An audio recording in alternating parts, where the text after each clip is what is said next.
天氣到噴火，成隻熱氣嘢咧，煲翻個綠豆蓮子糖水潤潤咧就啱啦。自己識煲咧就分分鐘好飲嘅糖水鋪啊！綠豆想煲到出沙咧，唔使提前浸，亦都唔使結冰嘅。我哋要揀啲新鮮嘅綠豆，靚嘅綠豆咧特別飽滿，而且顏色咧翠綠色。啲爛嘅黃嘅細粒嘅綠豆公咧係煲唔爛嘅，起唔到沙嘅。將佢揀出嚟。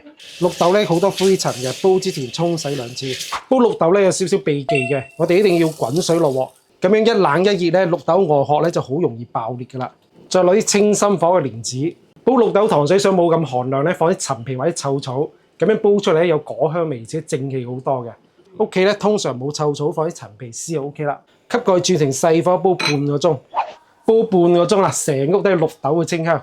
半鐘已經煲到開晒花啦。嗱，如果想口感好啲咧，將啲綠豆殼撈走佢，唔使撈咁乾淨啊，因為綠豆殼咧本身係可以去濕嘅。想口感更加豐富咧，我仲會加啲阿女好中意食嘅薯粉粒，用水沖一沖就 OK 噶啦。用嚟煲糖水咧就超正啦，甜度咧自己控制，我就放咗150克嘅冰糖。攞薯粒粉之後煮5-6分鐘，煮啲糖溶化，煮到有少少透明咧就 OK 啦。粒粒都晶瑩剔透，正到飛起啊！啲綠豆咧好起沙，好清潤。啲薯粉粒咧 Q 彈彈，好煙韌啊！正，大家快啲煲。我係小喵爸爸，記得準時食飯，點個讚。